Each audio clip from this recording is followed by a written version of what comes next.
Welcome to the Faith and Activism Town Hall.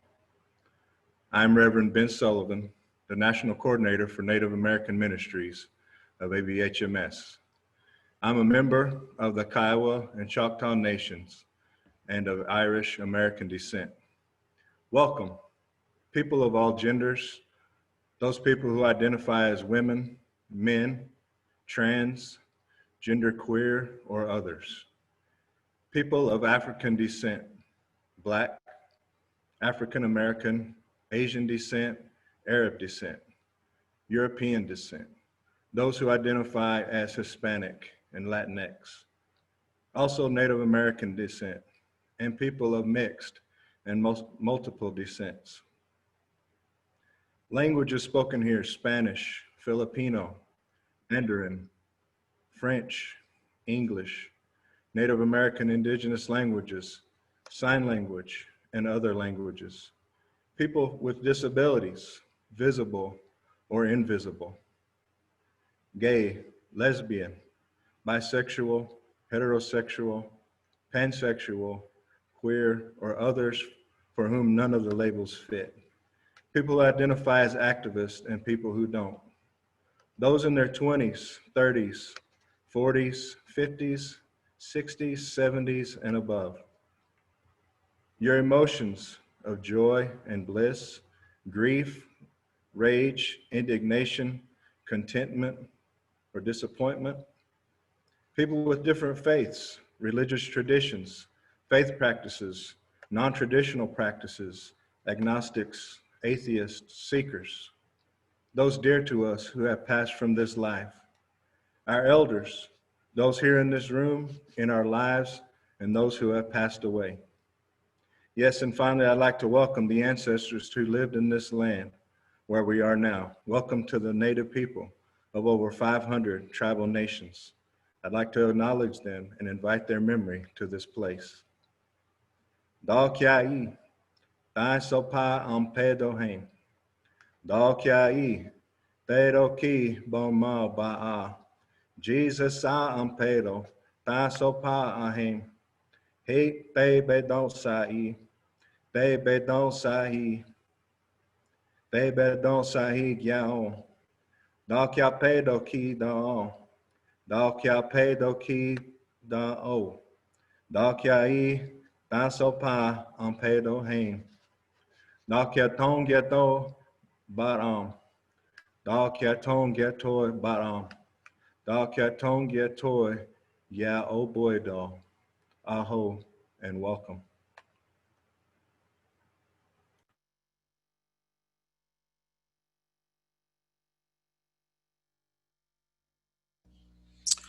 Hello, my name is Jeffrey Hagray. I serve as Executive Director of American Baptist Home Mission Societies and Judson Press.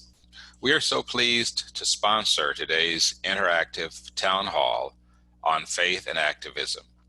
I'm thrilled by the panel of thought leaders that have been assembled by our Healing and Transforming Communities team, the Reverends Kadia Edwards and Marilyn Turner Triplett, to lead today's conversation. American Baptist Home Mission Societies has long supported activism on behalf of justice and the full inclusion of all people in living out their full humanity, citizenship, aspirations, and potential as God-given rights since our founding in 1832.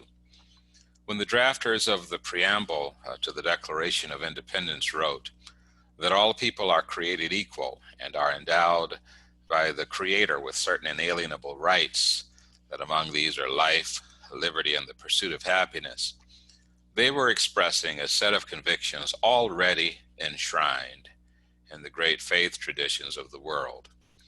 The earliest Baptists who immigrated to and settled in North America, among them Roger Williams, founder of the First Baptist Church in America at Providence, Rhode Island, had already demonstrated that religious liberty and freedom of speech were rights that could not be constrained by government. Those within the free church traditions have long maintained that we are not subjects of the state, and not simply with respect to the freedom of religious beliefs, but also with respect to freedom of conscience and the right to advocate for justice and equality on a wide range of issues that we decide. To be sure, people of faith in America have represented the values of justice and freedom at their best. And sadly, people of faith have defended this nation when it has acted poorly. We do not engage in denial about the brutal fact that throughout all of the displacement, subjugation, brutalization, and enslavement of indigenous Americans, Africans brought to America during the slave trade, Mexicans, Asians, and countless others, many of them named earlier by Ben, all racial and ethnic minority groups have had their baptism in the fires of injustice and inequality in America. We are mindful here today that so-called mainstream traditions that have held a majority in terms of political power, wealth, and votes have often been silent in the face of oppression, even though they are communities of faith. Some have not spoken out and acted when they should have. Some have even questioned the role of the faithful to engage in activism and even punished or alienated those within their ranks who dare challenge the power establishment with which some churches have sought to defend. When we see those forces at work in the church, we must call them out as Jesus did to Peter, saying, "Get thee behind me, Satan, for you're not on the side of God, but on the side of mammon." If there's been one continuous strand of resistance throughout our history, it has been people of faith seeking justice, whether in the spirit of Amos, calling for justice to roll down like waters and righteousness like the mighty stream, or in the spirit of Micah, insisting that we act justly, love mercy, and walk humbly with God. In every generation, freedom fighters, workers for human rights and civil rights have always been grounded in their faith, whether or not their movements had the name of their religion blazoned on top, such as Southern Christian Leadership Conference or Progressive National Baptist Convention or any other faith group. Most faith groups have had their advocacy and public witness representatives leading the charge for justice. So we don't come to today's discussion asking permission to speak or seeking permission for people to be engaged in activism or needing to justify why we are engaged. Rather, we come standing in the scope of history within a long trajectory of justice workers and freedom fighters answering freedom's call to do the right thing. So then, welcome, engage, inspire, and empower. And I'm looking forward to our time together. Next, I give you the Reverend Jennifer Sanborn. Thank you, Dr. Hagray. It is a privilege to be in this community. And as I see those participant numbers rising, I am picturing you in your place. In this time when we are apart, God's Spirit is what ties us together. And so my invitation is to pray and invite God's Spirit to be among us. And for me, friends, to sing is to pray. That is when I feel God's Spirit. So I want to pray us in with a song by the Reverend Dr. Matthew Meyer Bolton. I understand that this song was inspired by a poem from Rumi, where everything is music. And so since he took the inspiration of Rumi, I hope that Dr. Meyer Bolton won't mind that I took his inspiration to add some additional words for our purpose today. So the first verse is his, the second mine, and all of it belongs to God. Though you are muted at home, I invite you to hum, sing, raise your hands, do whatever the Spirit calls to you, because I believe we are never muted before God. So friends, let us come together in a spirit of prayer. We are going to a place where music falls and fills up everything. And though it might be a long time, I know it's gonna be all right, 'cause we've already started to sing. We are going to a place where justice is revealed in everything. And though it might be a long time, I know it's gonna be all right. 'Cause we'll march on until freedom rings. We will work with the gifts that we bring. And we've already started to sing. Gracious God, open our ears for deep listening. Open our hearts for the possibility of change. Give wisdom to the voices that we will hear from today, and help us together to commit to the call of your Spirit. May we march, may we work, may we sing to your glory, and together imagine that your kingdom can come, your will can be done here on earth as it is in heaven. In Jesus' name, amen.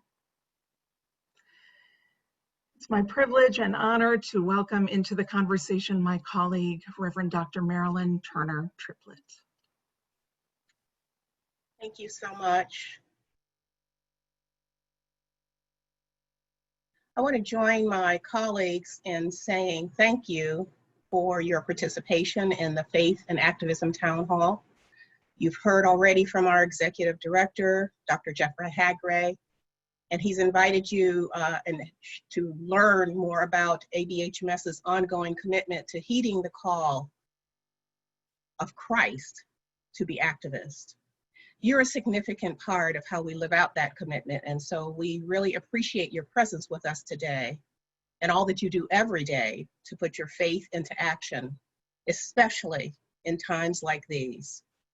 I'm going to take just a few minutes to share a little bit about what you can expect to experience during our time together today. First, we're going to have we already have an excellent technical support team that's working with us to ensure that we have a smoothly run event.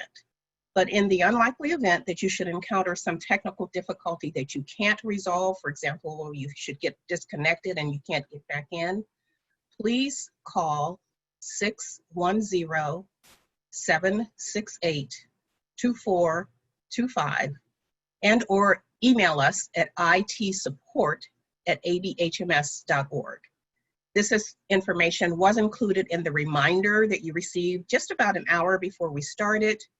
But again, if you'd like to jot it down, in the event of a technical difficulty that you can't resolve, please feel free to call us at 610-768-2425 or email us at itsupport@abhms.org. Today's event is the first in a series of similar ABHMS hosted events that are designed to engage with audiences like yourselves who are concerned about issues relating to activism and other social and prophetic justice concerns. So please keep an eye out for information that will be coming your way via email and social media about those events. If you enjoy today's experience, if you see opportunities for improvement, or if there are related issues that you'd like to see us talk about in the future, please let us know. We're going to provide a means for you to do that because following today's gathering, we're going to be sending a brief survey in the email that you provided to us when you registered. We're hoping that you will take a few minutes to complete that survey when you receive it. It's so important because your responses are a means for your voices to speak into these series. We commit to do our best to listen and to use your feedback to enhance the content and quality of these series of engagements. In a moment, we're going to be introducing our panelists, an esteemed group of activists whose efforts are contributing to this Kairos moment that is transforming live and virtual communities throughout the United States and the world. They will be sharing their unique perspectives in a session that will be facilitated by Reverend Katia Edwards. I shout out to Katia for her leadership in the development of this faith and activism session. For the next hour or so, while the panelists are speaking, the question and answer feature will be open. During that time, we encourage you to submit any questions or comments you may have for the panelists. Because of the large audience we have with us today, and we are grateful for every one of you, we may not be able to get to every question that's submitted, but we will do our best to address as many as possible. After our time with the panelists has concluded, the question and answer feature will be closed. Immediately following the time with our panelists, you'll be hearing from Reverend Trevor Hyde, who will be leading us to a faith and activism call to action. Then Reverend Katia will come back with a few closing comments, and Dr. Laura Meraz will close us in a time of prayer. So please sit back, listen, and when it is open, please use that Q&A feature to submit questions to the panelists. So Reverend Ratangi, please introduce our panelists.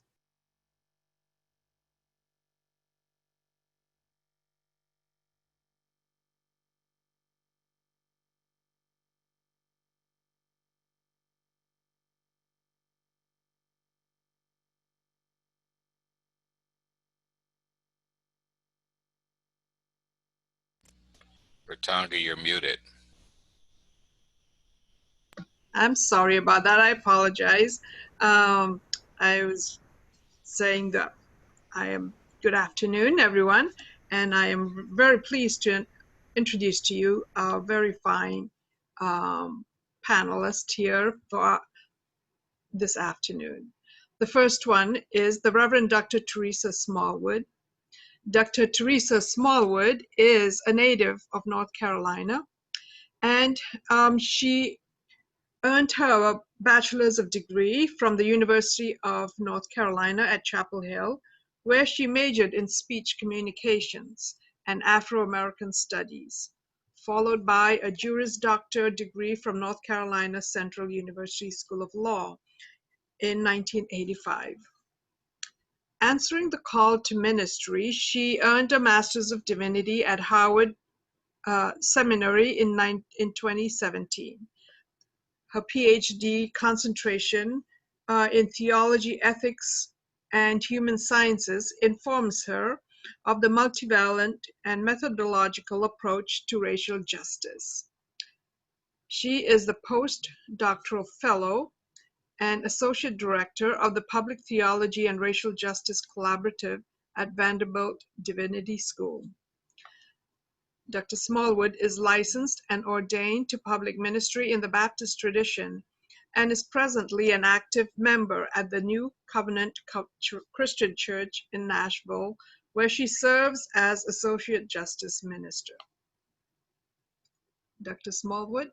Hello, everyone. So glad to be with you. Thank you. Our next panelist is Geronimo Desumala III. Geronimo de Ocampo Desumala III is a third-year Master of Divinity candidate at Yale Divinity School and a member in discernment in the United Church of Christ. He is currently serving as chaplain intern in palliative care at the University of California, San Diego Health. Born and raised in the San Francisco Bay Area, Geronimo is from Brooklyn, New York, and was most recently the special assistant to the regional executive minister of the American Baptist Churches of Metro New York, the Reverend Dr. Cheryl F. Dudley. A lifelong advocate for social justice, Geronimo has spent most of his career serving faith-based organizations on local, national, and international levels. He has focused primarily on issues of LGBTQ human rights, gender justice, climate justice, and indigenous issues, having spent 8 years in civil society at the United Nations including an advocacy officer for the World Council of Churches of a Churches Ecumenical UN Office from 2010 to 2016. A graduate of Colby College with a bachelor's in 2006. Geronimo served on the boards of Trinity Place Shelter for Homeless LGBTQ Youth, the Center for Earth Ethics at Union Theological Seminary, and St. Peter's Lutheran Church in New York. His ministry and scholarly work in practical theology center on the healing of trauma through movement, storytelling, and intentional community. Passionate about his Filipino-American Catholic heritage, Geronimo is enthusiastic about outdoor recreation, food, radical hospitality, family life, and emulating figure skating icons of the 1990s. Geronimo, we are glad you're here.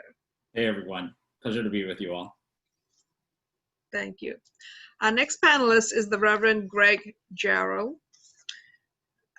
Reverend Jarrell is co-founder and chief door answerer at QC Family Tree, which is a community of rooted discipleship in the West Charlotte neighborhood of Enderley Park. Greg shares life there with a host of neighbors who have become family, as well as his wife Helms and sons John Tyson and Zeb. He is the author of A Riff of Love, Notes on Community and Belonging from Cascade Books, published in 2018. Greg also works in his neighborhood and beyond as a cultural organizer, issuing, using stories and music to hold, using stories and music to build communities around justice, imagination, and mutual care.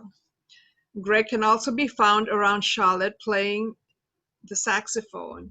He regularly performs in concert and club venues across North and South Carolina in jazz, classical, and commercial settings. Welcome, Greg.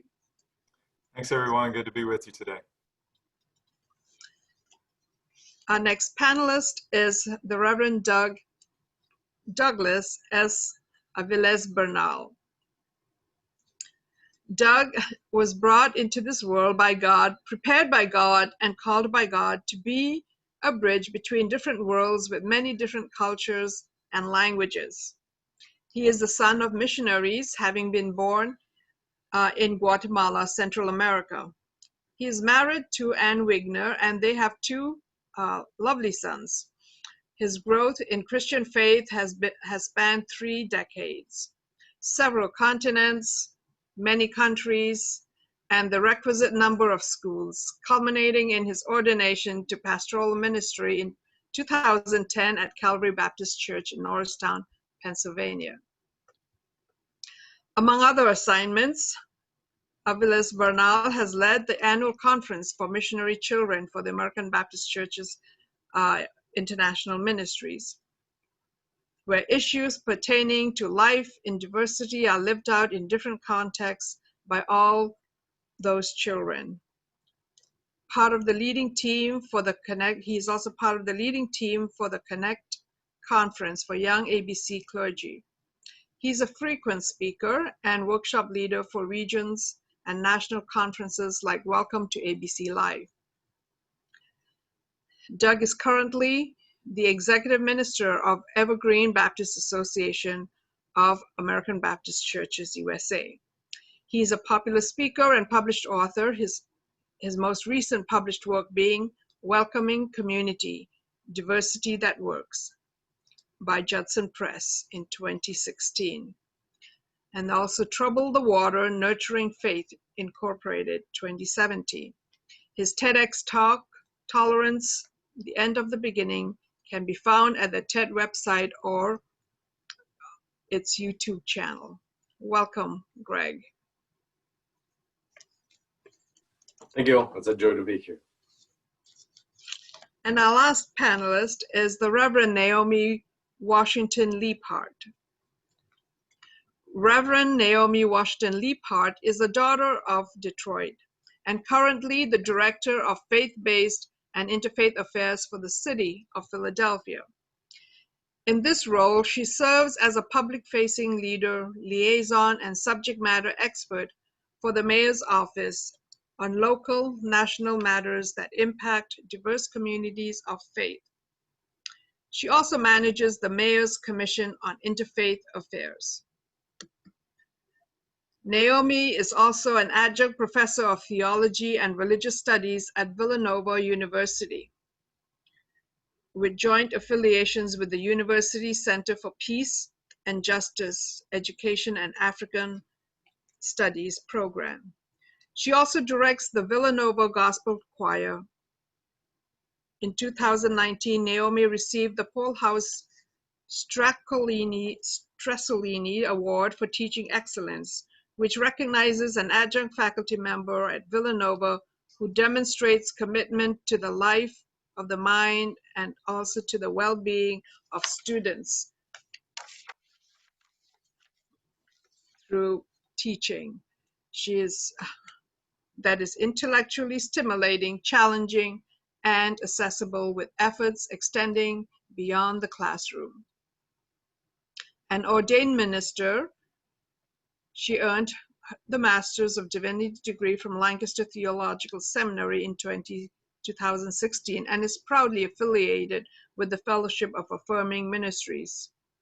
Naomi's work is included in the volume From Generation to Generation, a commemorative collection of African American millennial sermons from the Festival of Preachers, 2010 to 2015, published by Chalice Press. Her writing can also be seen on Medium, Religion Dispatches, and Rewire.news. Naomi is a trainer for the Bridging Divides program at Auburn Seminary, and she regularly preaches and teaches in diverse congregations, national conferences, and religious and academic institutions around the country.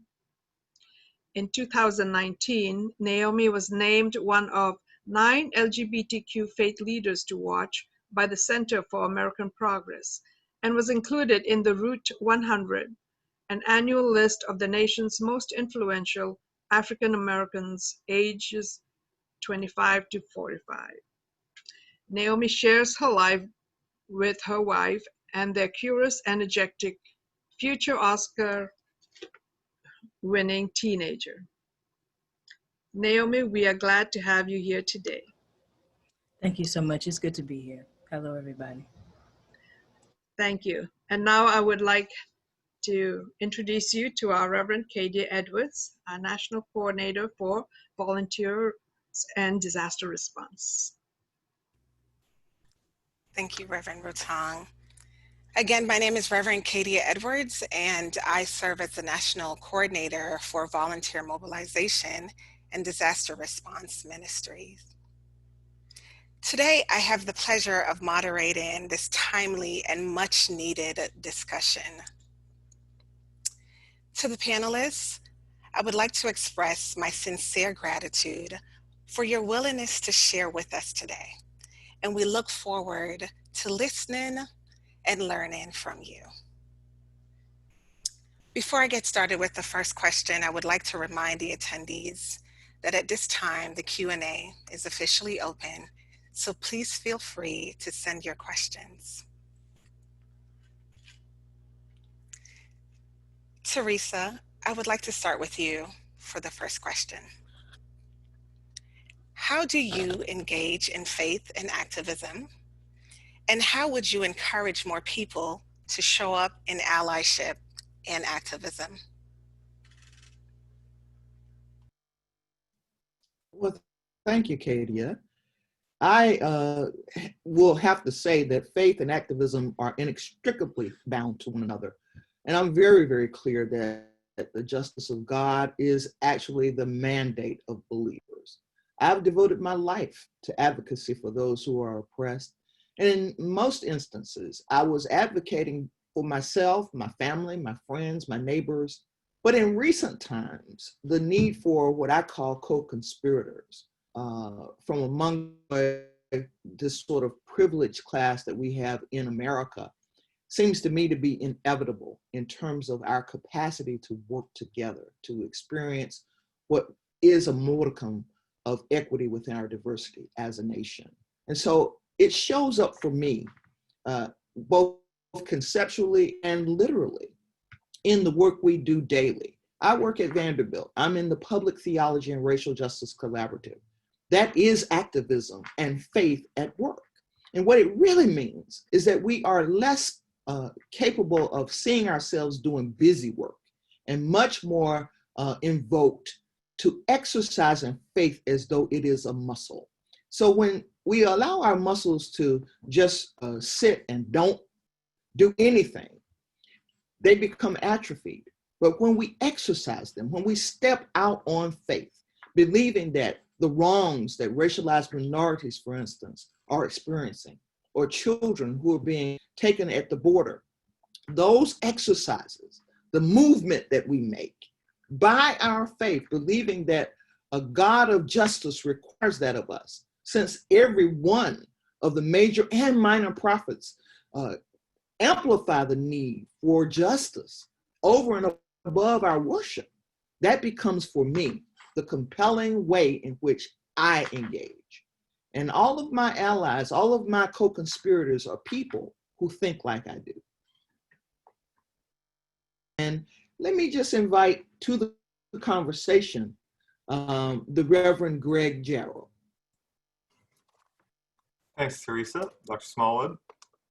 So my way of thinking about both faith and activism is they're ways of us engaging the stories and the movements around us. So what our faith does is it offers us a set of stories to help us to interpret the world, both from a sense of wonder and awe, but also from senses of lament, of protest, of praise. So there's this wide variety of stories that are caught up. And activism simply invites us to get engaged in those stories as they're being worked out in the world. So in my setting, we do a lot of work around housing and land use and land sovereignty here within our neighborhood.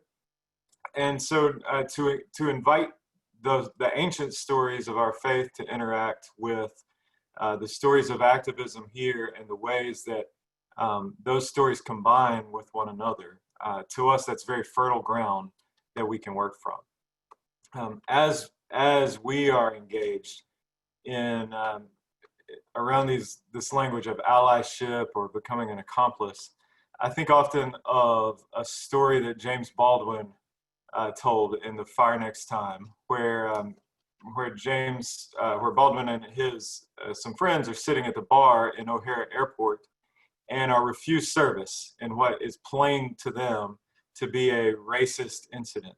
And no one around them in this crowded bar speaks up until the incident is over, and then a white man comes over and sort of tries to make small talk and be friendly. To which they respond, well, if you weren't with us a minute ago when it mattered, then we don't really have anything to say to you now, so you can move along. And Baldwin comments that we wanted him to understand that this was his battle as well. And what was happening during that racist incident was a battle that he could not just disengage from. And so I try to adopt that perspective in my work and in the ways that we educate and work with other folks, that as people who've been racialized as white, as people who think we're white, that this struggle is our struggle as well, and we need to engage in it as though we had something at stake in it, because we do. So let me pass to Geronimo. Thank you so much, Greg. I also just wanted to thank the organizers of this. It's a privilege to be a part of it. So I want to acknowledge that I have been invited to table, and many of my ancestors have not been afforded that privilege in the past. And so I have a lot to say, but I made sure to write it down so I don't go over, because I'm a preacher in training, and we might have a tendency to go beyond what's been given to us. So just as a bit of background, I grew up Roman Catholic and went to Catholic schools through high school. And this was throughout the 90s when volunteerism and community service was a big thing, such that new requirements for volunteer hours had been put in place and thought of as part and parcel to our education and formation as Christians. And all of this was done through the lens of social justice, living as Jesus did, everything that you find in Matthew 25. And Catholic parochial school was rooted in Catholic social teaching. My high school was steeped in the tradition of Oscar Romero and liberation theology. And in these formative years in the 90s in California, I was simultaneously exposed to activism around affirmative action. From the point of view as a young, second-generation Filipino American, in 1996, California Proposition 209 was on the ballot. And I canvassed and protested as part of a multi-ethnic coalition, arguing that its passing would effectively ban affirmative action in public schools and education and the workplace. And so I'd go to my single building Catholic school during the day and attended community organizing and youth group meetings for Filipinos for affirmative action in the afternoon and evening. I was 12 and my mom didn't know what to do with me. And I tell you all this so that you know where I'm coming from. That faith and activism for me are inseparable. That I firmly believe to be Christian is to be an activist. To be Christian is to constantly question if things are enough for the least among us. And further, to be Christian is to go beyond fighting for what is enough in order to create abundant life for all. So I also share about my Filipino American background because I acknowledge the historical tradition of activism amongst Filipinos since the period of colonization in the 1500s through present day struggles against the Duterte administration. It is in our bloods and our brains are wired for it. And while there is certainly a lot to say about the role of religion and the church itself with respect to colonization and oppression of Filipinos, I would simply say that when it comes to faith, which is to be distinguished from religion, Filipinos are arguably steadfast in their belief and work towards a better life for others. And it's this last point that I want to focus on now, the others part. It's how we treat and examine the others part and which preposition we put in front of the word other that determines allyship in activism. We can think of the standard prepositions that might be appropriate to pair with the word other when we mean other people. They are the words to, for, by, and with. Let's park that for now. In Filipino psychology, there is a core Filipino value called kapwa, which literally translated means other person, but we might better interpret it as together with the person. It describes the personhood of Filipinos as inextricably linked to that of their community, their fellow human being. It is the virtue ethic with which I grew up and provides, at least for me, a helpful way to determine how I show up for others and how I expect others to show up for me. In psychology today, University of Alaska at Anchorage professor of psychology, Dr. E.J.R. David, who is Filipino, shares a set of questions that Filipinos might use as an ethical test, or rather a kapwa test. He writes, centuries of colonialism and modern day oppression may have led to the development of colonial mentality amongst Filipinos. Colonial mentality may lead to the damaging or loss of kapwa, which in turn is related to how Filipinos perceive, feel about, and interact with other people. Therefore, our kapwa test is this. 1, do we regard and treat other people on the same level as us? 2, do we regard and treat other people with an equal sense of humanity? And 3, do we regard and treat other people as our kapwa? Or did colonialism and contemporary oppression damage us deeply enough that we have now lost our kapwa, that we have now learned to separate ourselves from others, that we have now begun to look down on others and deny them their humanity? Are we walang kapwa? Are we without kapwa? And key to the development of Filipino psychology by David and others is that our trauma is, as a result of hundreds of years of colonialism and imperialism, is collective and it is intergenerational, and therefore so must our process of healing be. That isn't to say that it's healing of Filipinos for the sake of Filipinos. To do that would be to disregard who we are, to lose kapwa. And I return to this notion of the other, because from my perspective, I argue that when it comes to allyship and activism, there is a lot more nuance to be understood in the relationship between I and the other. And if that's the case, the standard prepositions that we might use to describe who we are when we are allies and activists, the words to, for, by, and with are insufficient to capture how in a post-pandemic and a post-BLM protest world, we might first of all decide what it means to be an ally, and second of all, decide what level of activism is enough. In the middle of a pandemic, I frankly hesitate to tell people how they should show up. People are experiencing all sorts of trauma right now, from within the walls of their bedroom to the never-ending space that is the internet. And I observe that more and more people have moved from an attitude of charity to dignity and stop asking themselves, should I? And replace it with, I have to, but how? That transformation, that hurdle is tremendous and it is scary. For to take a risk for others is to put yourself at risk. It is to be open to challenging your own values. For how you show up for others is in some ways a reflection how you'd like others to show up for you.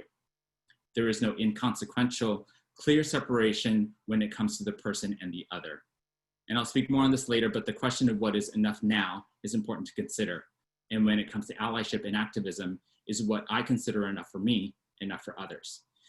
And I know a lot of you are thinking, okay, well, this sounds like a lot like the golden rule or the ethic of reciprocity. And indeed it is, but given the collective trauma we are all facing, our threshold for tolerance, our baseline for what is enough has shifted. And therefore, I would argue the emphasis has shifted. When we apply the golden rule, we must ask ourselves, really, really ask ourselves, in this time of agony, grief, despair, uncertainty, that has only served to highlight our deep woundedness and vulnerability in ourselves, while also exacerbating deep division and systemic injustices around us, how might we hold in tension these seemingly competing needs of loving ourselves and loving the other? And I argue that the tectonic shift in our understanding of relationship to self, to God, and to others requires us to pay more attention to shifting measures of enough. Am I enough? Is my activism enough? Is this job enough? Is this statement, this public statement enough? Is the church leadership enough? Is any of it enough for the least among us? So I'll stop there for now and turn it over to the Reverend Naomi. Thanks, Geronimo, and thank you for the question. I'm thinking about something that I read that James Baldwin said that has really guided my own approach to faithfulness and subsequently to faith and activism, faithful activism. He said, if the concept of God has any validity or any use, it can only be to make us larger, freer, and more loving. If God cannot do this, then it is time we got rid of God. So for me, faithfulness is necessarily political because it concerns what it means to be free, what it means to be whole and expansive, what it means to be loving. And those are all politically, there are political implications for all of that. If everybody moved in the world as if they were free, if everybody actually was free in the world, how would our politics look, right? And so that quote for me really provides a context for my participation in faithfulness in the public square, which is what I would call activism. Faithful activism is what it means to bring your faith to bear in the public square. I'm also thinking about something one of my mentors says all the time, the Reverend Dr. Joanne Terrell in Chicago. She says, good theology begins where the pain is. And so for me, my faith, my theological worldview has to address the pain points in our communities. And that's different from faith that numbs the pain or anesthetizes against pain or denies pain. It's faith that looks directly at pain and asks, what meaneth this? What should we make of this pain? And so I'm engaged in a couple of different spaces. I teach at Villanova University, a Catholic university in suburban Philadelphia. And I teach theology there because I know that ideas have consequences, right? That all of what we're talking about today in terms of racial injustice first began in somebody's imagination, began as an idea that then got connected to godliness or holiness or morality.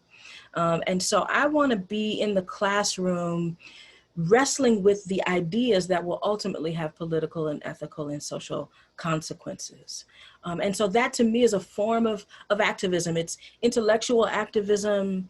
It's seeking to make the classroom a brave space, a subversive space, a space where people feel free to take theological risks, to, say a benediction and bless as they walk out the door certain understandings that are unhelpful to our collective community life, our striving to be beloved community together. So I think that teaching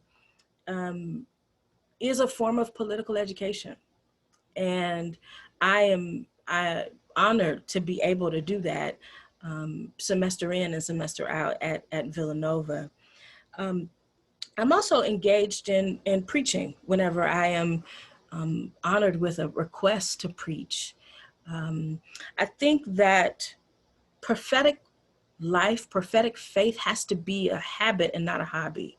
And one of the things that troubles me about this season we're in is that the charge to get involved, the charge to speak up will be a temporary one, will be a precarious one that can't withstand the test of time. It's a hobby now to say Black Lives Matter. It's a hobby to read the anti-racism books. How can we make prophetic faith a habit? And I think that involves a steady diet. Reverend Dr. Teresa talked about the exercise, the habitual movement that builds strength, that builds sophistication. I just started this workout commitment. Now we'll see.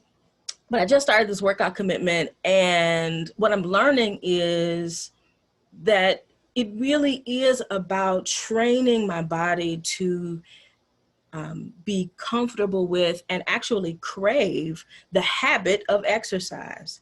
And as I build strength, I also build sophistication in the workout. So this works for my body and not that.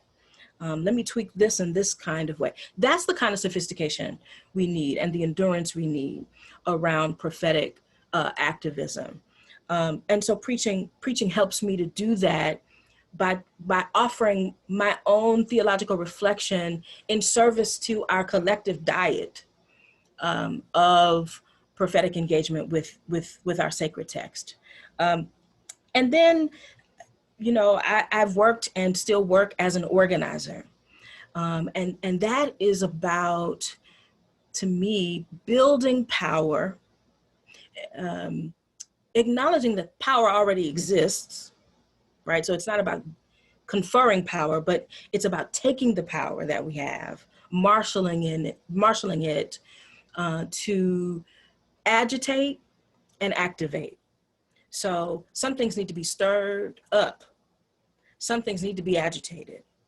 Some things need to be uncomfortable. And some things need to be activated.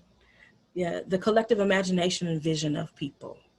The hope that isn't rooted in shallow optimism, but in a kind of blessed assurance, right? That God is who God says God is, and we have the power of God within us to create the kind of world that we desire. So through the preaching and the teaching and the organizing, I think I'm trying to live into the call to habitually engage in prophetic activism. I think, am I the last? No. Reverend Doug, Pastor Doug, how you doing? Good to see you. I'm doing well, good to see you too. It is an honor and a joy to be here with you together today. I'd say I'll try. There have been myriad of books defining faith and activism. And there's too much to do that now, but I tell you, in my context, what I would think is that faith is a relationship so profound that trust is inherent in that relationship. So we inherently trust that on which we have faith. It's a closeness, a relational engagement that creates care so deep that love cannot help but flow from that. And then I think that activism is doing something about it so that others experience that same love on the same terms. And I think in the case of the United States, then activism is profoundly related to God's calling us all children of God, and children then heirs, which means that everyone gets equal access, equal relevance, equal importance. So in our context in the United States, activism then becomes doing everything we can so that everyone in our country has the same access, the same love, the same inherent trust that everyone has. That inequality forces our faith to show up in activism in the world, because we are called by Jesus to be for and work on behalf of those who are, as we often hear it, the least of these. So those two together are inseparable as our faith tenets in Christianity. And therefore then, as Christians, we cannot help but be activists in the realm in which we live.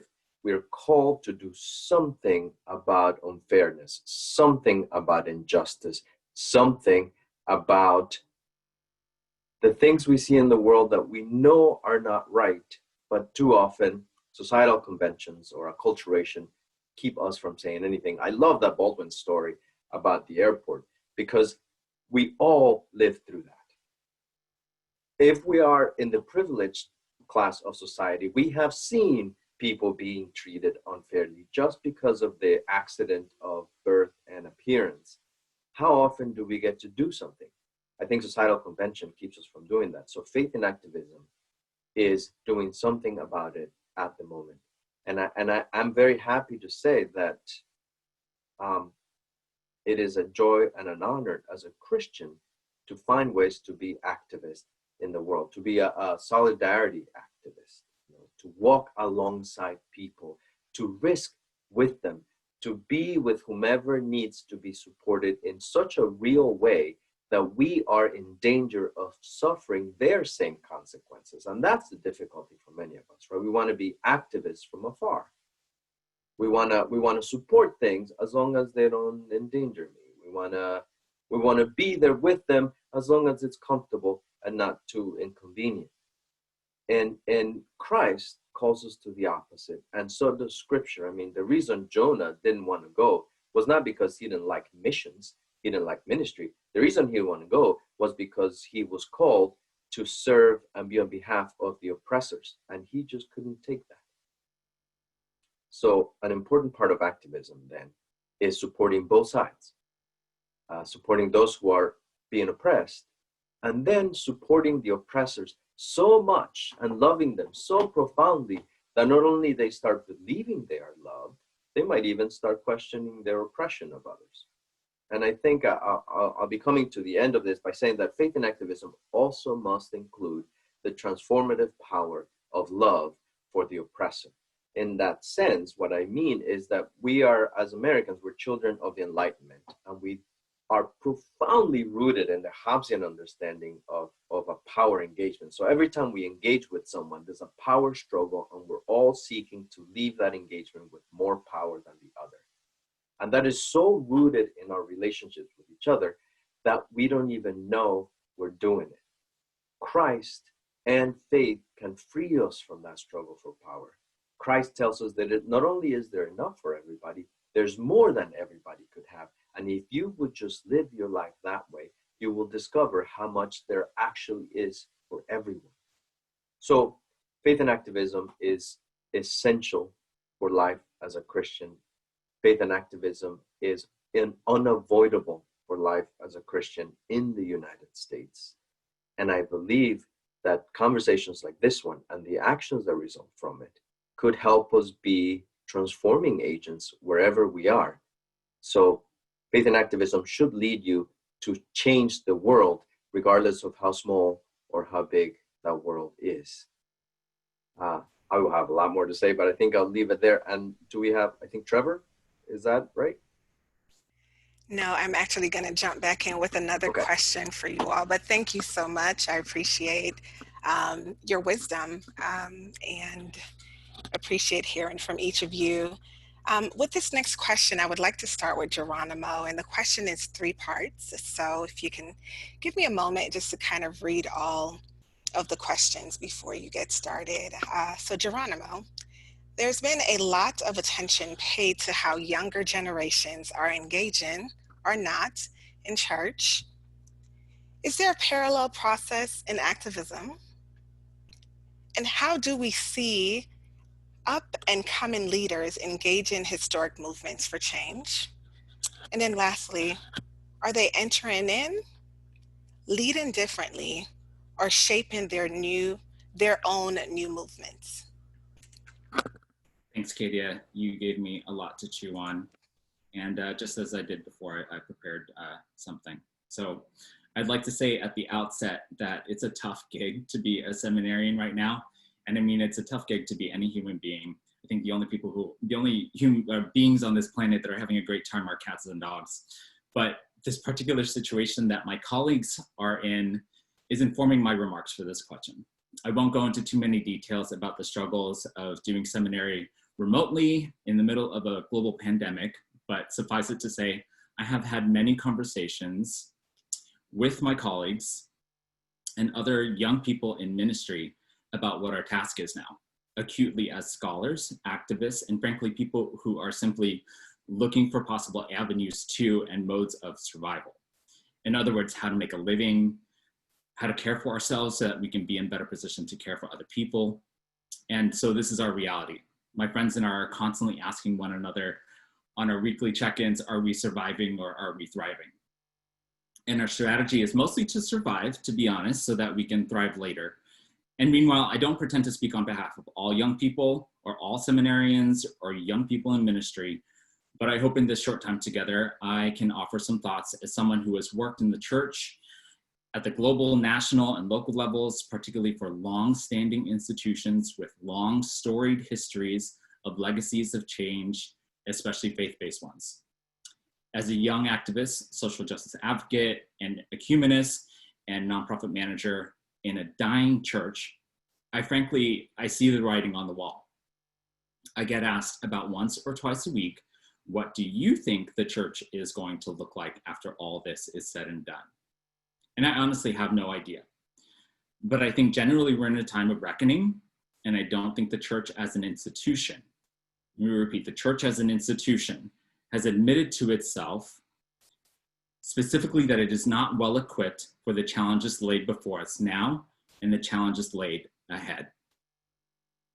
For those of us in discernment about ordination, the way that denominational life is now, the way that the church as an institution exists now, is for some of us, and I'm specifically speaking about those of us who occupy non-Gen X or older, non-white, non-male, non-cis, non-hetero bodies, the church does not seem like a very good ally.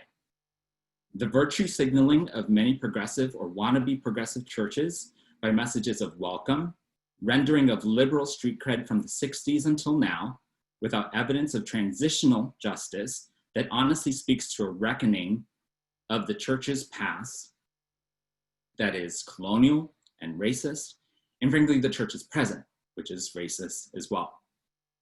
With the backdrop of growing nationalist movements across the world that are a threat to the rule of law and human rights, what the pandemic and BLM protests have offered young people is a clearer understanding of what is no longer enough that was previously enough.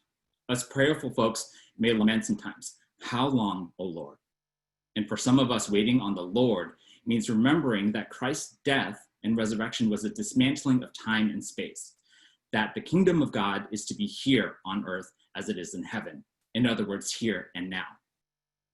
I know a lot of you listening right now might receive my words about the church as an institution being ill-equipped and insufficient with a bit of resistance, and that's understandable. I don't mean to discourage you, render null and void all our labors. Yet if we remember how Jesus of Nazareth was a threat to power and institution, and that his death and resurrection was for a transmission of discipleship to the full body of Christ, how might we be self-critical of the institutions we have built that still, arguably, willingly dismisses and squeezes out parts of the body of Christ as we continue to say our hands are tied, have internal fights about how others should love, whether women are worthy of pulpits, and if we should have to text to donate.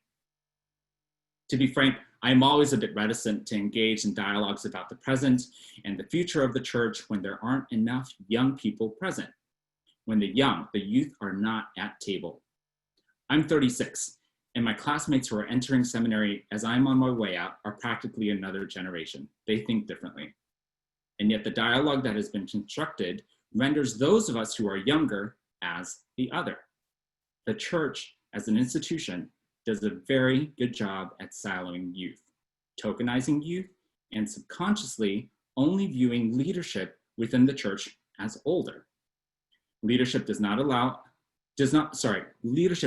follow a linear trajectory dictated by meritocratic, resume-oriented, gatekeeping limited criteria. A social media fueled world renders the linear trajectory moot and instead favors those who get work done and quickly create ways for others to do the same.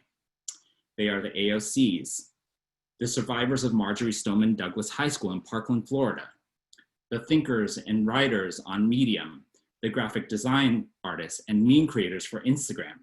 They are the young people creating virtual Shabbat, feverishly creating guided meditation and yoga instruction videos for free, sharing their latest body workouts with no expectation for a Venmo payment, all for the sake of bearing one another up in a collective struggle in an unending wilderness. And isn't all that the work of ministry? Is this not church?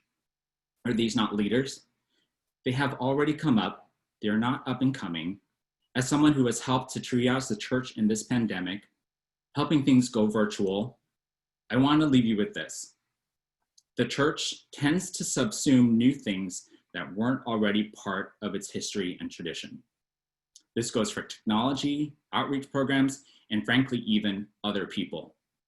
It'll do so, take all the credit, and say, look at how welcoming we are. To subsume is to colonize.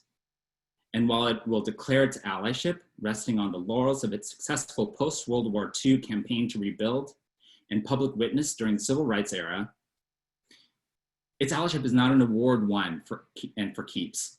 Allyship is a job that requires constant development and introspection, the requirements for which change with the ones who need allies and what they consider to be, again, enough for themselves.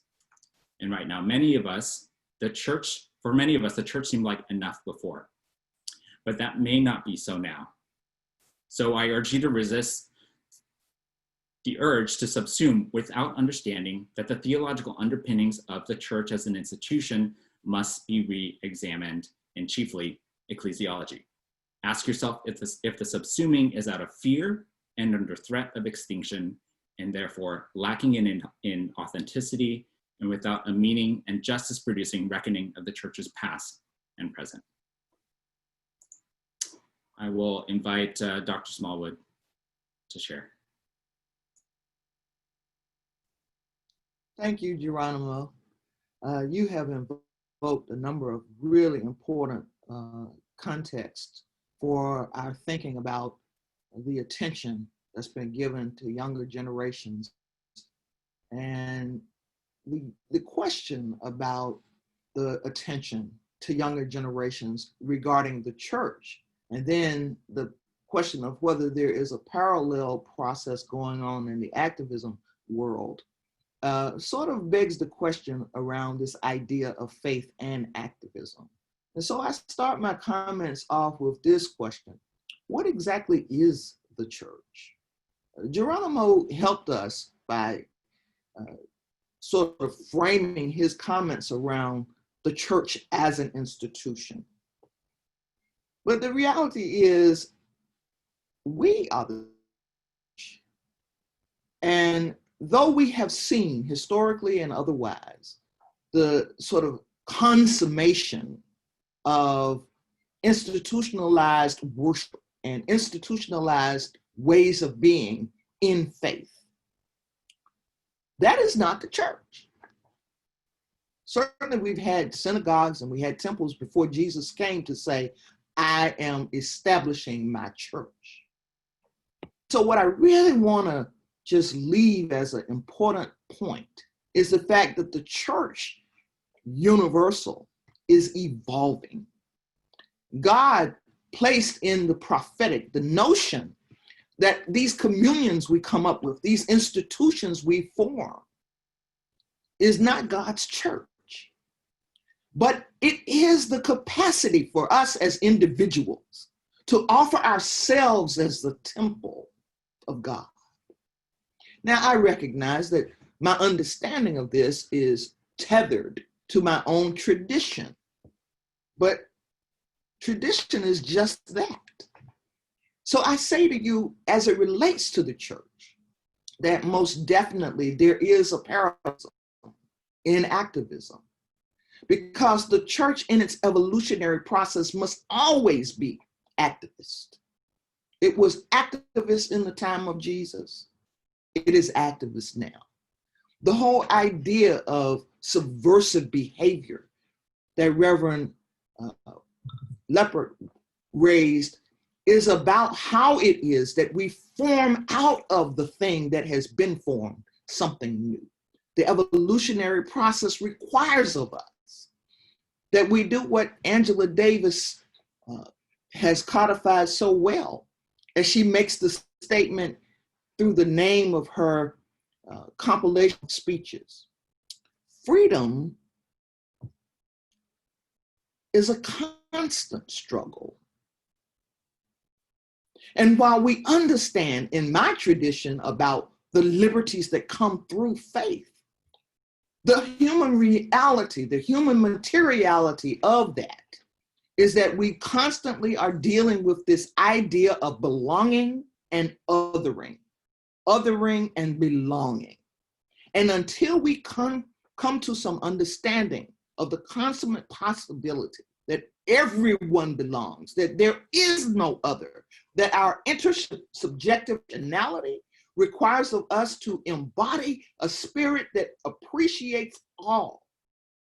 So that where Toni Morrison talks about the origin of others, we can meet her in that intersection to realize that it takes an activist spirit to recognize the importance of every creature, the good creation of God.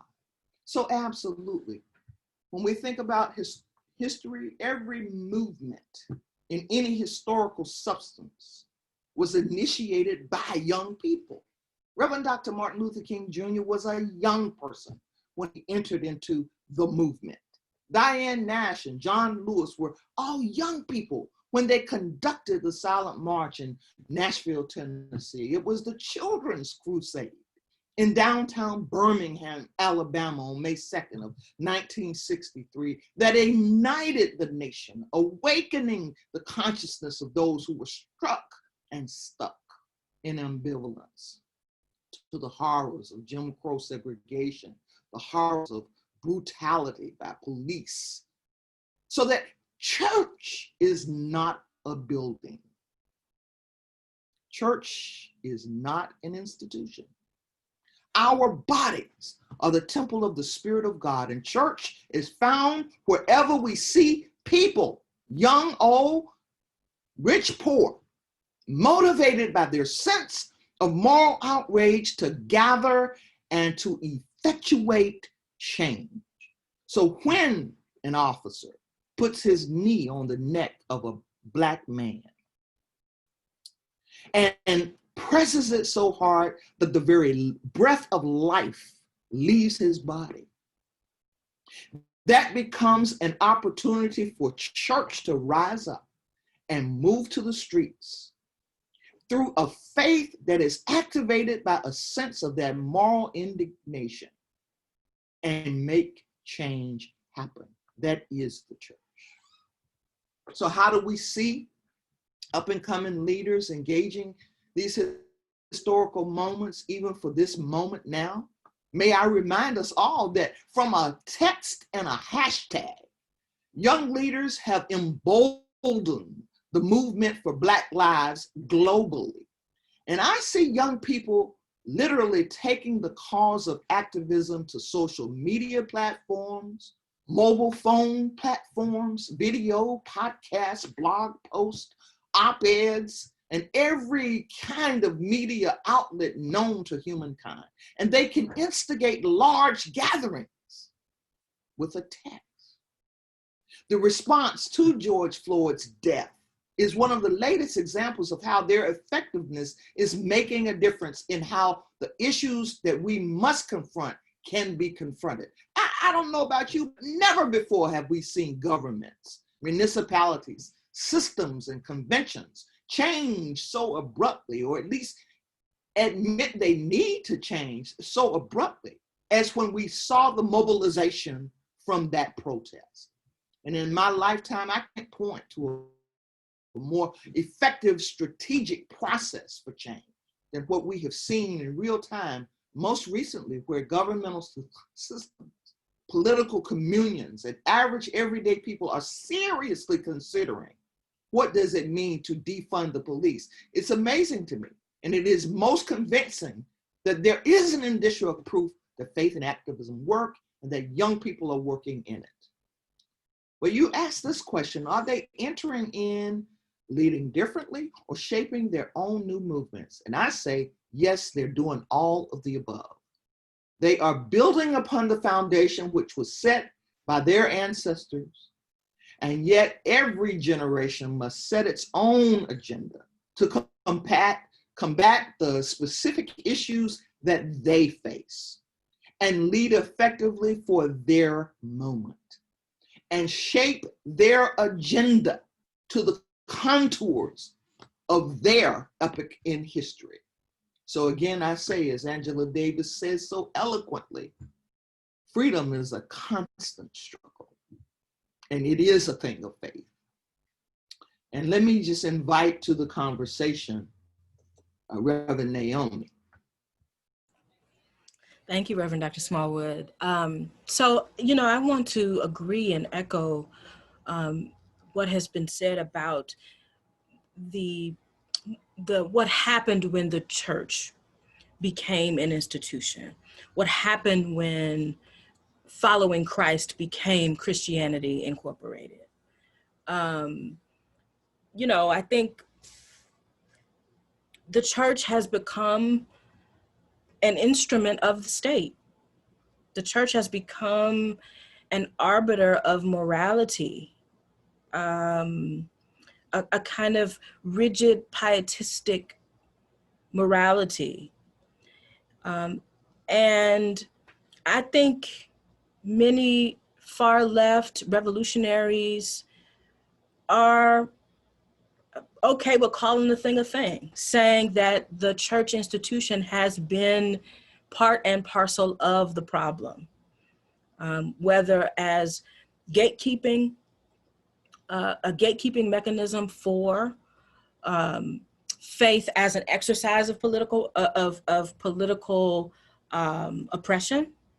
So what it means to be Christian is to exert a kind of political authority that diminishes the humanity of human beings, that sort of sanctifies and baptizes discrimination. So I think that younger people and truth-telling people are simply naming the problem. The presenting issue is the church has found itself enmeshed in systems that perpetuate evil. And I think we've got to be honest about that. I think we've got to be honest about the fact that, someone can read the Bible that I love dearly and conclude that I am an abomination. And someone can read the Bible that I hold dearly and conclude that God is love. So the text itself is a contested site, right? And we need to be honest about that. That these very texts have provided the foundation, the grounding for white supremacy, for heteronormativity, for sexism and xenophobia. These texts. And so I think many of my students and other organizers, young organizers that are in my world, want people of this book to be honest about the ways in which the book has been weaponized, continues to be weaponized, and to confess that. You know, I worked in LGBTQ movement spaces for several years after I graduated from seminary, and many affirming Christian folk were taken aback and felt disrespected by the ways in which some of the organizers and activists that I worked with seemed to be anti-religious or hostile toward Christianity.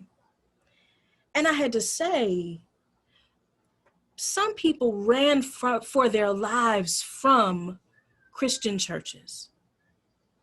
To survive, they had to leave there. And that's the trauma that you work through for the rest of your life. It's not, oh, I found an affirming church and now it's all better. You work through that trauma. You work through the trauma of the still persisting myth that Black folk, that darker folk are cursed folk, right? These persist, those traumas persist. And so I think young people are calling us to the carpet on the ways in which we have tried to be in denial about that, tried to, you know, divert attention from that to the God is love, to the you know, God is a God of justice, let justice roll down like a mighty. Well, yes, and the church has often been complicit. And just that confession from a posture of humility opens up room for conversation with those who walked away and said they would never return to organized religion. You know, I think that, as has been said, young people have always, the movement has always kind of been there. People have always been organizing, people have always been protesting. And so what's interesting is that the cameras are now pivoting to the work that was being done on the ground in academic institutions, in faith communities that have been marginalized by denominational and adjudicatory bodies, in community-driven grassroots organizations. The movement has always been operating. One of my mentors says all the time that you cannot be transgressive from the center. And that's something we got to chew on. You know, the idea that bringing everybody to the center, bringing everybody to a unified place of understanding might actually undermine our ability to be subversive and transgressive in a season, in an era where we're fighting against powers and principalities, right? And transgression is the way to defeat those powers and principalities.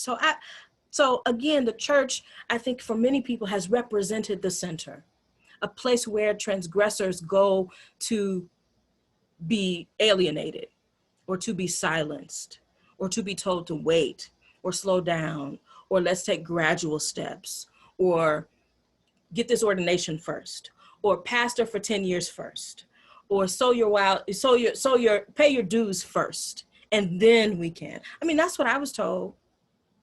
that now's not the time. You know, you need to build your reputation first.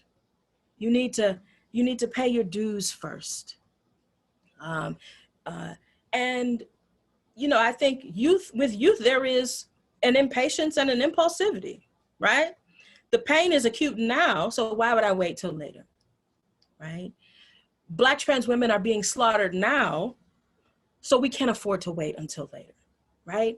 And so when the church as institution becomes the arbiter of morality, the keeper of time, you know, the determiner of, you know, right and wrong and justice and not, some folks who are suffocating under the weight of the oppression will say, I'd rather die on the front line than die here waiting for y'all to come with me, you know? And so the other thing I would say is that there's something about youth that is a context for stimulated imagination, right? I recently started, well, not recently, maybe 4 or 5 years ago, reading comic books, getting back to my kind of nerdiness, right? I hung up all of my comic subscriptions and I got back into it because I needed something to help to spark the creativity and the imagination I used to have. And so what young people are coming up with when they articulate certain demands that seem so out of bounds is a commitment to wild imagination, right? And that's why I hear in the ministry of Jesus, right? That the last will be first. That's what you mean, Jesus? Wait a minute. That's outside of the realms of possibility that had been articulated for people. That for freedom, I could be free. That, you know, I would be blessed even in my persecution. I mean, that's the stuff of imagination, right? And I think young people are calling us to a deep and profound imagination about what's possible, not moving in incremental steps, but taking a radical leap into flourishing unapologetically. And that's what I think they're calling us to. But institutions need time to turn. They're big ships that can't turn on a dime, right? And those then are not safe havens for radical imagination. And so I think the church, while we are may feel resistant to or even hurt by some of the critiques that many young folk have of Christianity in particular, we've got to hear the disappointment that they're expressing, that you didn't show me something that was worth my life, something that spoke to me as my back was against the wall, something that helped me to know that I too could be free, right? That's what Jesus did. Jesus spoke and people felt maybe for the first time, wow, I am God's beloved, right? And this place can be exactly what God intends for it to be. That kind of inspirational moment is what people are looking for. And they're finding it in the protest. They're finding it in the organizing meeting in the basement of the community center. They're finding that spark that helps them, you know, run on and see what the end is going to be. And so if we who believe in freedom, we who believe in Jesus, want to embrace those young folk, we've got to give them something worth their lives to participate in. And so I'll stop there. Let me invite Reverend Greg into the conversation. Thank you. This is, wow, what a rich conversation. So what Reverend Naomi just said is that we've got to, we need to give young folks something worth their lives. And I just want to kind of reflect briefly on my own experience as a participant in these movements, that young people are not waiting for us to give them anything. They're out there creating it for themselves. So there's this deep sense of imagination that goes into especially these key protest moments. And Dr. Smallwood said that church is where the people are. And what I've experienced out in the street is that often it feels more like church out there than it feels like church in church. In the way that that people are honored in their individuality, in the way that the margins are tended and that nobody gets left out, in the observance of silence, which has become a frequent feature of protests in so many places, of chanting and singing together. Like, all of these ancient practices that we have are taking place in the streets, and oftentimes our young people are leading us in this in ways that are more robust than the ways that we experience them in the pews on Sunday mornings. And so as far as church and activism, I think a lot of times church is happening in the street, and it's simply a matter of getting out and participating in it, getting lost in it. From my experience here in Charlotte, especially the way that I see folks cultivating that imagination of creating something profoundly different than the state-sanctioned violence that we see happening in the street and that we see our churches being complicit in. And so when we're out marching, there's always a water station. There are people who are engaged at every stop in ancient healing practices. And when they don't have the right ancient healing practice, they create their own healing sort of practices that they're engaged in. There's always food. There's always bandages and dry socks and hygiene products of various things. So there are ways that people are crafting these brilliant communities that are resourceful, that are resilient, and that are really offering us a glimpse into what church as movement could look like if those of us who are in our institutions could capture that sort of imagination. And so I just want to sort of offer that short report from what I've seen and what I've experienced out in the street, that this big imagination is happening out there, and that people are engaging historically as well, from a very diverse set of perspectives. So they're not just talking about the civil rights movement out there. Young folks are talking about the Combahee River Collective. They're talking about the Black Panther Party. They're going further back. And so this sort of the caricature that we've almost created around the civil rights movement, that tends to be a little bit ahistorical at times. Folks are diving into other resources, utilizing those other resources in order to strengthen the depth of their analysis, the ways that they're engaging in these movements against state violence. So that's what I would offer. And let's hear from Reverend Doug now. Thank you. I just quickly want to say that I agree with what you've been saying, and Geronimo and the rest. The church has always been in need of indictment. It's part of its natural circle of life, and that indictment has often comes from young people, but it's also come from older people. I mean, Luther, the whole reason for the Reformation was an indictment on the church and its lack of, and it's been insufficient for its time. That was a young person, but also older people have indicted it. The Grand Inquisitor's speech from the Brothers Karamazov, that's an indictment on the church that's coming from someone who was older and more mature, but still in the same vein. Nietzsche's Antichrist is one of the best indictments of the church that we have ever received. And many of us ignore it just because of the author, though we should all read it, especially if we're in clergy. Then we also have things like Rosa Parks, right? We think Rosa Parks was a grandmother when she decided not to stand, as though it was an accident. She was not. She was a young leader. So the church has always needed indictments. If I may, though, I would adjust the indictment into not saying the church is insufficient, but to say that the church's praxis is insufficient for the time.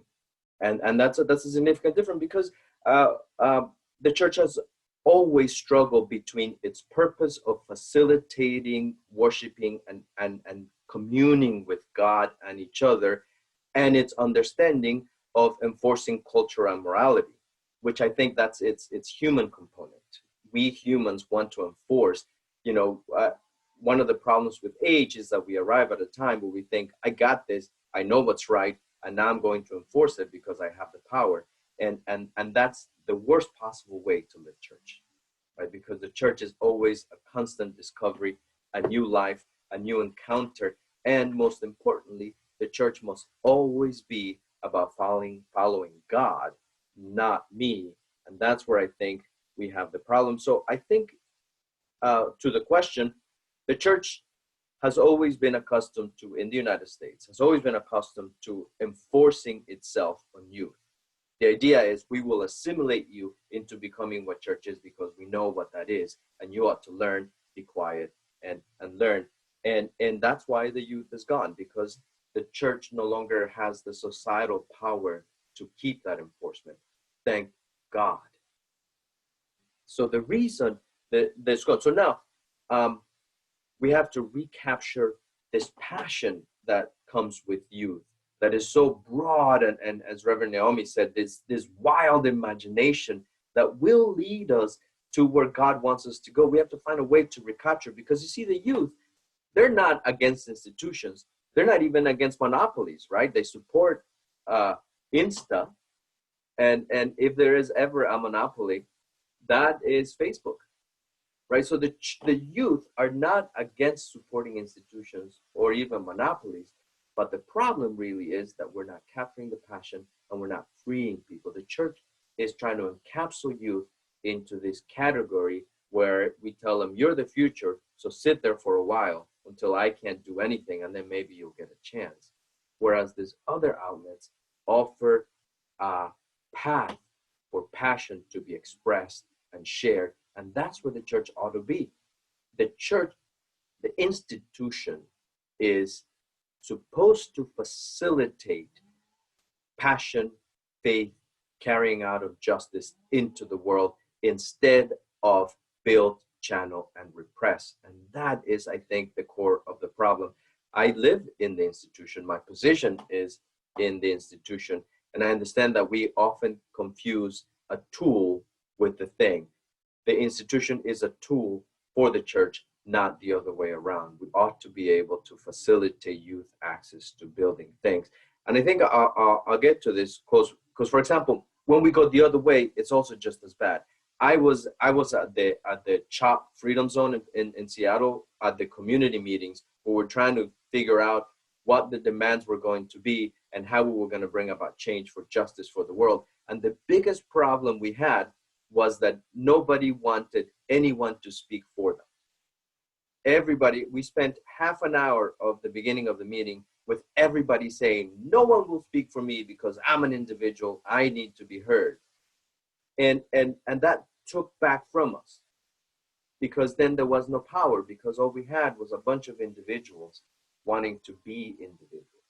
So both ends are difficult, both ends are, but radicalness is not being on the outskirts. The radicalness is being in the depth of who Christ is, and especially a different sense of justice. One that we need to understand that comes from God. For example, I lead a region in American Baptist churches that is structured entirely differently than others, right? For us, we have no quorum. For us, quorum is presence of our diversity. So any choice we make can only be made until all of our diversity has spoken, regardless of the money they bring or the size they are. So if we were to be led by number of churches, or Euro white churches would win a lot. If we were to be led by the number of people, or African American churches will win every single time. But instead, we're tasked to listen to everyone as much as we want, and the system is designed to keep power from pulling anywhere. So the church has to be indicted.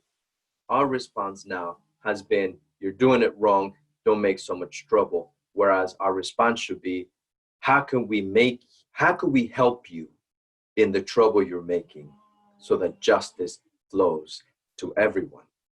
So I am glad for this indictment. It is sorely needed, and the silence of the church is the reason why the youth are leaving it. And until we join in the passion for justice, we will continue to be a stumbling block. But when we join in the passion for justice, when we listen to the youth as we ought to, when we listen and walk together, we will be change agents. We will be transformational. And if it means that our current institution is destroyed, well, they probably need it to be. So I'm glad for this chance. And yes, young people are shaping their own movement, and I'm glad for it. And the structures of the church should be there to help them facilitate that, not to tell them how to do it. Thank you again. Is there anyone? Okay. Thank you again. And I am actually going to start with this next question with you, Doug. But I want to note that we only have about 7 more minutes. The beauty of having these rich and engaging conversations is that sometimes time is not on our side. But we do want to honor your time today. And so we will close with this question. And I'll pose it to you, Doug, and then we can hear from others. How, at a time when our nation is so divided, can we move our churches to be more engaged in the work of activism? I'll try to do it in 60 seconds. Those who have much to lose need to be helped to figure out that they're not going to be losing as much as they think, but rather they'll be gaining much more than they have. And that is, I think, at the core of our concerns. Many of our churches, many of our people in the dominant culture feel that allowing this stuff to happen means that we're losing out on things. I'm losing my church, I'm losing my culture, I'm no longer going to be whatever, or I'll be on the bottom, and I don't like that. So I think part of our journey is going to be to tell the dominant people, the dominant culture people, those who feel they have the most to lose, that in fact, they actually have much more to gain from the welcoming and opening up than they thought. And part of that, and I'll end with this, is at the root of our Americanness is the sense of superiority that people tend to equate with the color of the skin. And part of our journey as Christians is to separate that, to say that your worth is not rooted in the color of your skin or even your understanding of culture, but is much deeper and better than that. But that is a painful journey, and many people are fighting hard against it because they cannot see it. And I'd like to invite Reverend Naomi. Thank you, Reverend Doug. So Reverend Katie, my internet has been wonky and going out all panel, which is unfortunate. So I didn't hear you. I only heard Reverend Doug when he started talking. Oh, no problem. I'm happy to restate the question. The question is, how at a time when our nation is so divided, can we move our churches to engage more in the work of activism? Yeah, this is the critical question, right? I think, I think that if we don't raise the stakes for ourselves as the church, then the movement will simply pass us by. There won't be an opportunity to get on the bus late. And our lives, this life as the church is wrapped up in the lives of people who are struggling for that freedom constantly, right? As Reverend Dr. Teresa referenced. And so we need to see our struggle to thrive and flourish and transform and be prophetic as part of the same struggle that is happening you know, on the streets. I really think that we also need to get clear about what we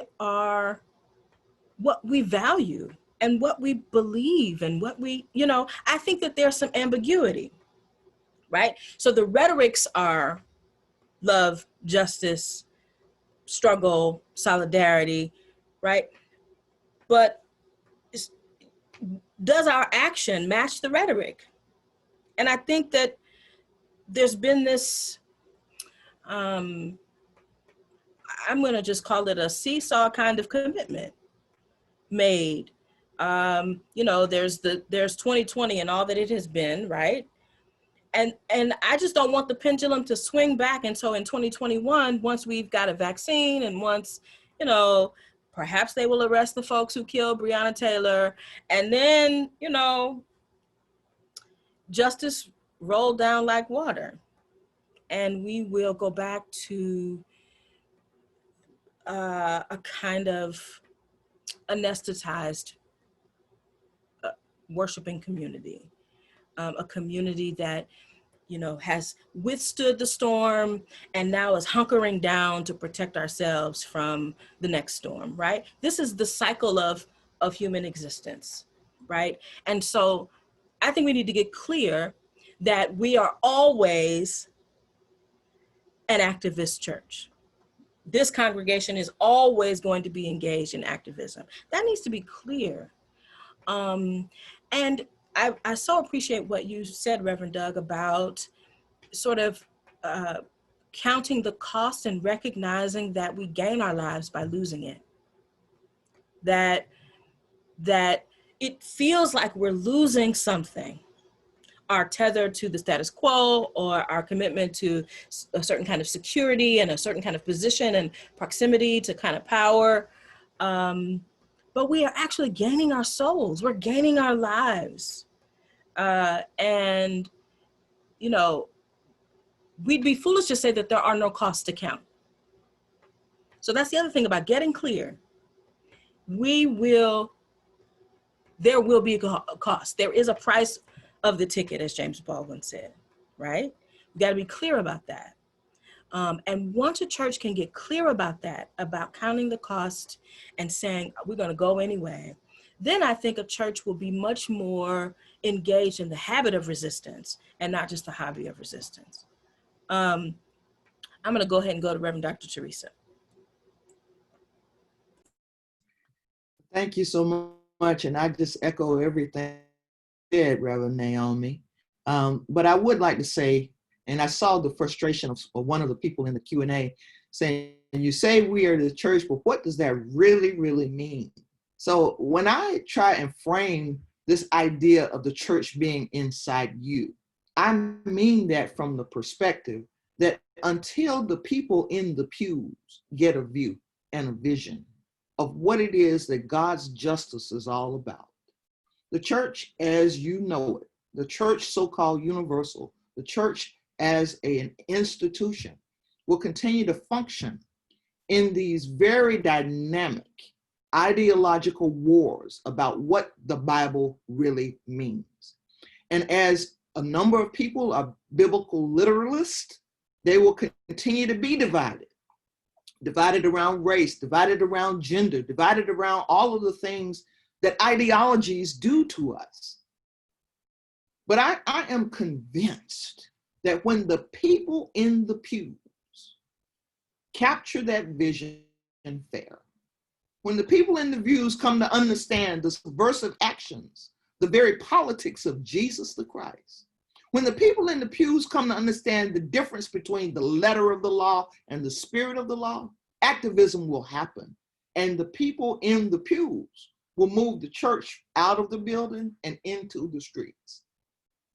More importantly, I need to say, when these church denominations can come to grips with and not just acknowledge, but actually lament the historical antecedents to all of the racism we see right now. Let's be real with one another and understand that white supremacy may not be where you live today, but white supremacy bought you your white privilege. when we come to agree with the fact that that is lamentable, and that lament leads us to the grief that makes us care about people, then, Reverend Doug, I won't have to be worried about whether or not my value is decided by the color of my skin. But until such time as you can say in a lament that, you know what, Black lives really do matter because they were made by God. They are human beings that God loves. Then those qualifiers won't be necessary. And we will all march together and let our marches become our prayers.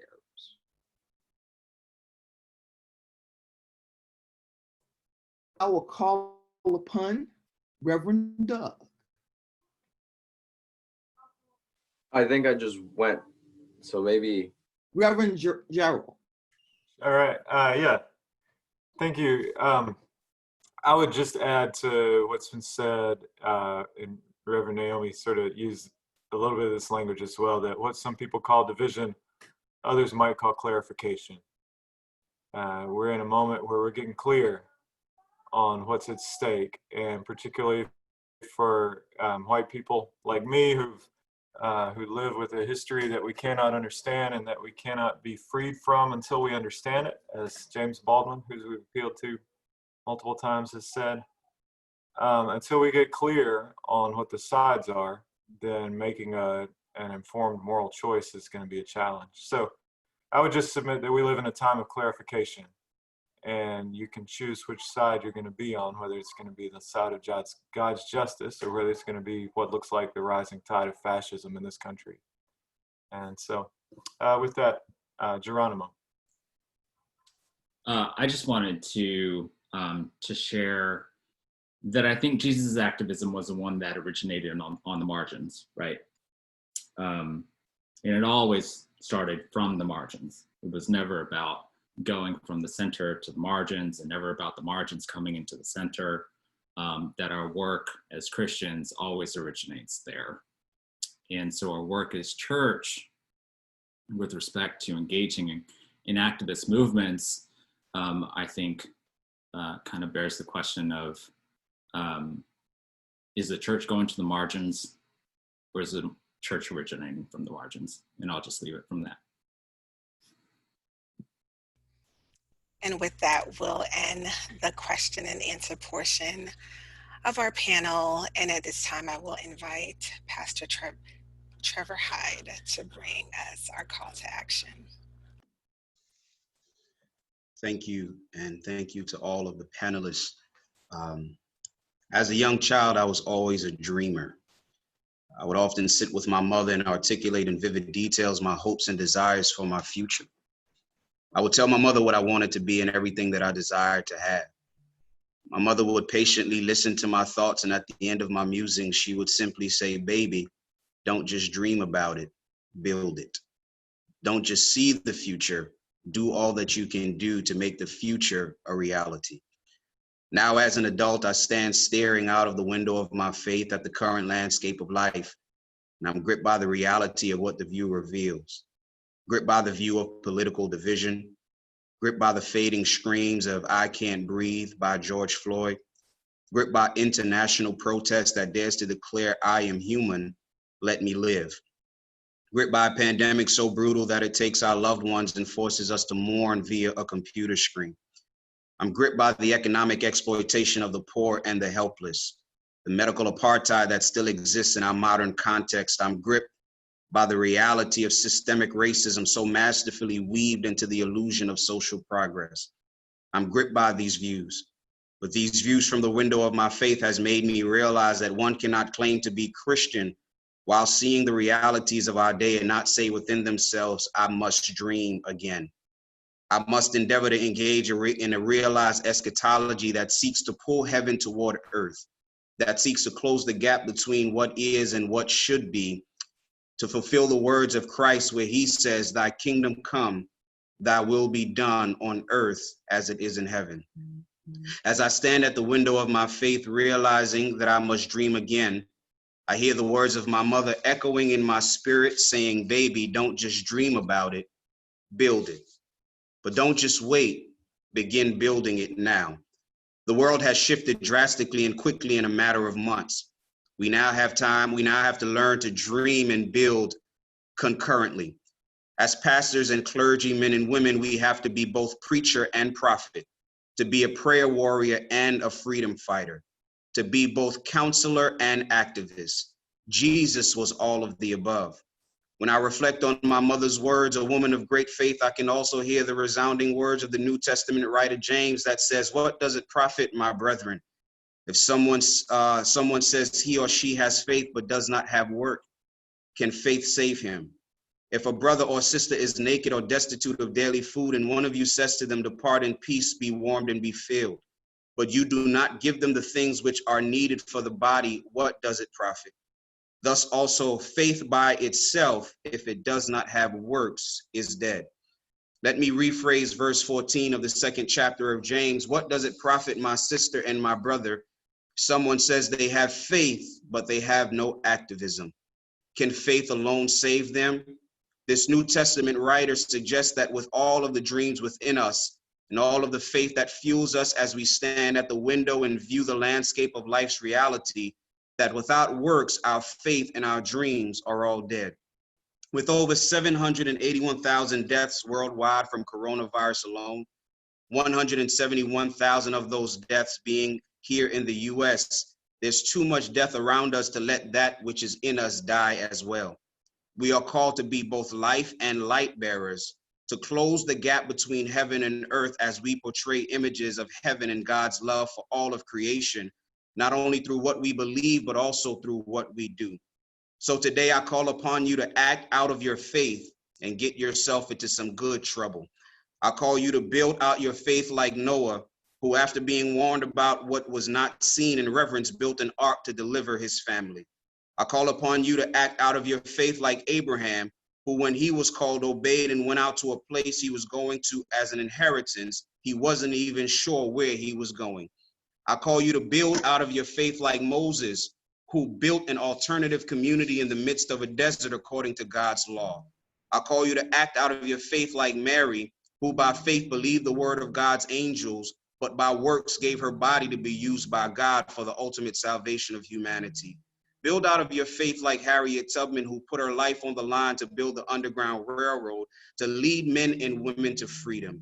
Act out of your faith, standing your ground at the intersection of race and gender, like Nanny Helen Burroughs, until your voice is heard.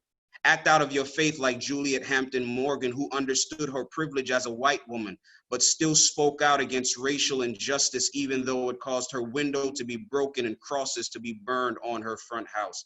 Act out of your faith like Fannie Lou Hamer, challenging the status quo at the Democratic National Convention in 1964, so we can celebrate with Kamala Harris as she accepts the vice presidential nomination on tonight. Act out of your faith and get into some good trouble as you stand against systemic racism by checking your own privilege and critiquing who actually gets to sit at the table of decision making. And like the good Reverend Doug, act out of your faith and indict the praxis of your church. Like Reverend Naomi, act out of your faith and make sure that you transgress, which simply means to cross the line. Transgression isn't always bad. There are some lines that you have to cross in order to make sure that God's will be done and that we close the gap between heaven and earth. Act out of your faith and get into some good trouble until justice runs down like water and righteousness like an ever-flowing stream, and all of God's people can see the goodness of the Lord in the land of the living. Act out of your faith, build out of your faith until change comes. God bless you all. My God, my God. Thank you so much, Pastor Hyde. Whew, thank you, Lord. So, on behalf of the American Baptist Home Mission Societies and our Executive Director, Dr. Jeffrey Hagray, I would like to again thank the panelists for your time, your energy, and your wisdom. We are grateful for everything that you poured out today, and we are thankful. To the attendees, we're grateful for your presence. We're excited to continue to partner with you and alongside you as we seek to have a more just and equitable future. Thank you for being here today.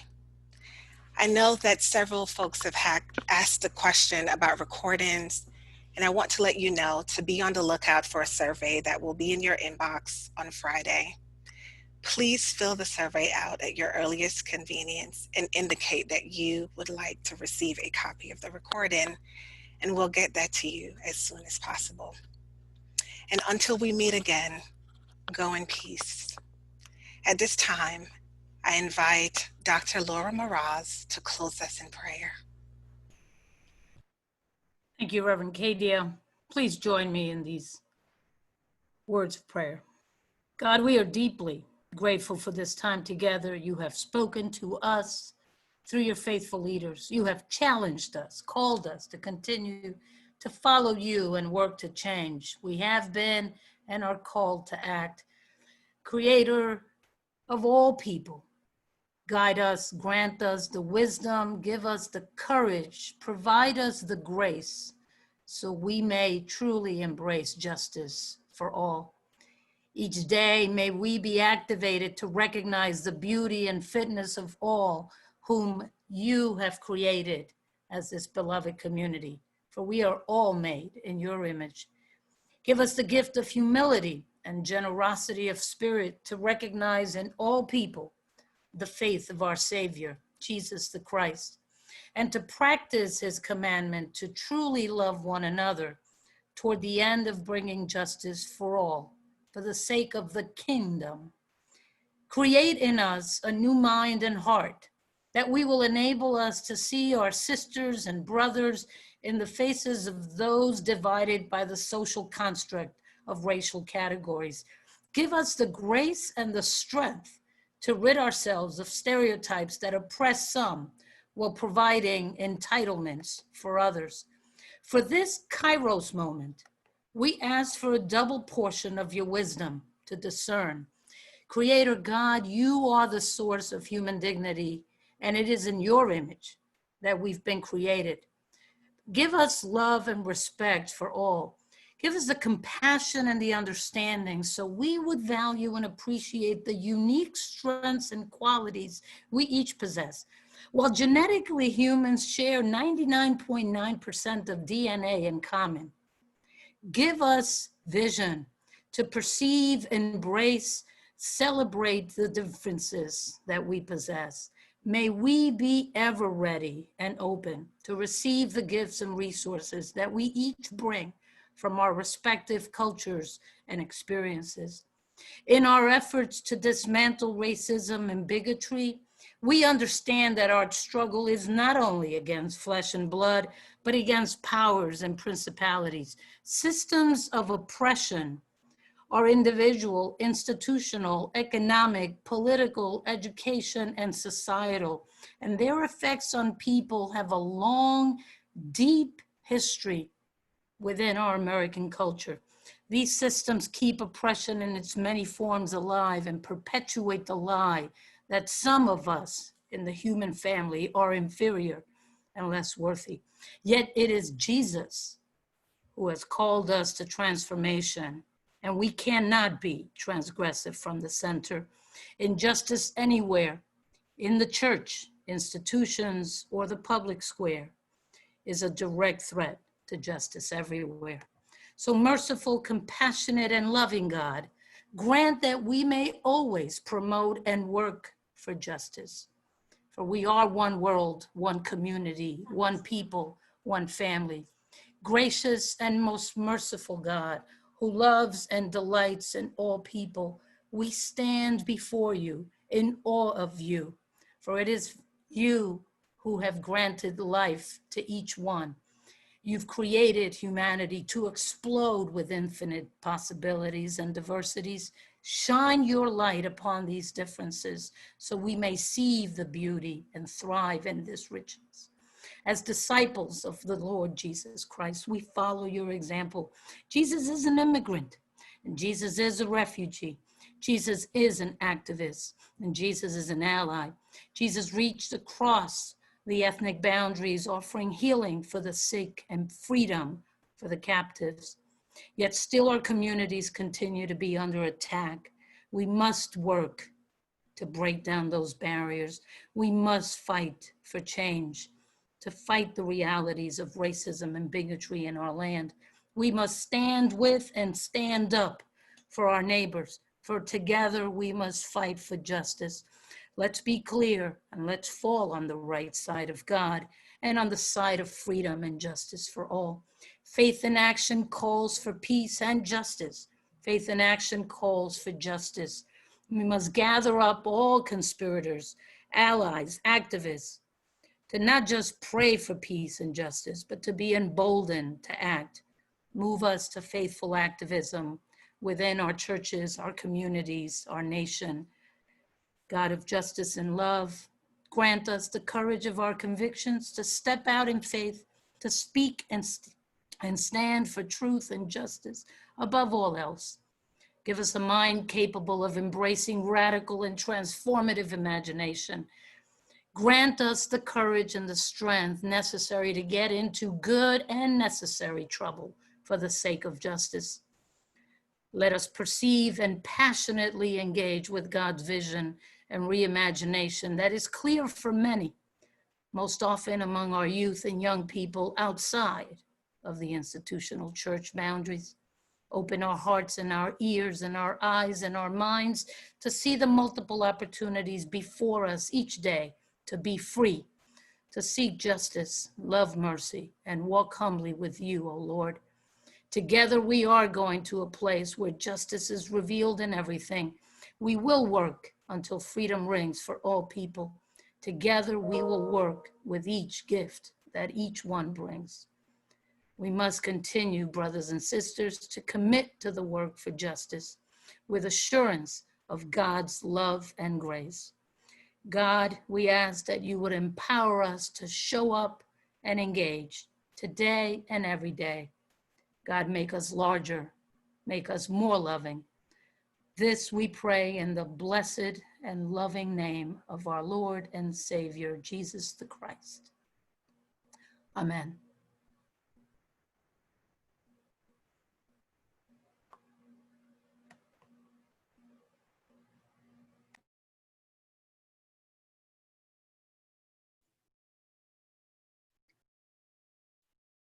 Thanks, everyone.